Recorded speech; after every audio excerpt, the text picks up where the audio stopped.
गाजियाबाद, जो Bharatiya Janata party BJP के समर्थन का गढ़ बना हुआ है, अब बुनियादी सुविधाओं के अभाव से जूझ रहा है। यहाँ की जनता ने बीजेपी पर भरोसा किया था, मगर शिक्षा और चिकित्सा के क्षेत्र में निराशा ही हाथ लगी है। इस बदलाव के पीछे स्थानीय समस्याओं का जटिल नेटवर्क है, जो अब शहर के विकास पर सवाल उठा रहा है। विजयनगर में पानी की कमी एक गंभीर समस्या बन चुकी है।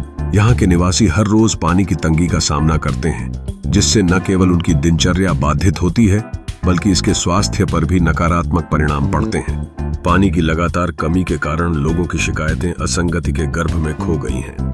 गाजियाबाद के अन्य क्षेत्रों में भी यही स्थिति है, लेकिन इस समस्या का हल खोजने में प्रशासन की अक्षमता स्पष्ट रूप से दर्शाई गई है। शिक्षा के क्षेत्र में भी हालात चिंताजनक हैं।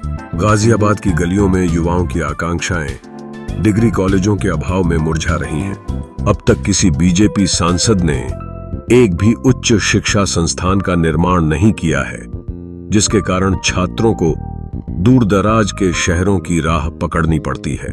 आर्थिक बोझ और दूर जाकर पढ़ाई करने की चुनौतियां माता पिता पर एक भारी दबाव डालती हैं। स्थानीय निवासियों की मांग है कि शिक्षा के क्षेत्र में ठोस कदम उठाए जाएं। चिकित्सा के मामले में भी गाजियाबाद को बड़ी चुनौतियों का सामना करना पड़ रहा है।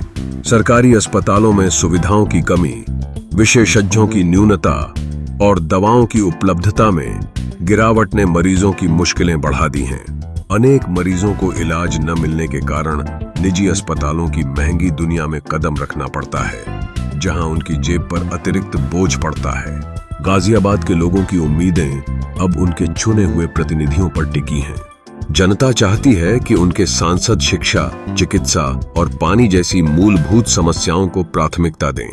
क्या बीजेपी की नेतृत्व वाली सरकार इन मुद्दों पर ध्यान देगी, या ऐसे ही यूं ही समस्याओं का सामना करते रहेंगे? आने वाला समय ही बताएगा। लेकिन फिलहाल गाजियाबाद के नागरिक निराशा की चादर में लिपटे हुए हैं, अपनी समस्याओं के समाधान की प्रतीक्षा कर रहे हैं।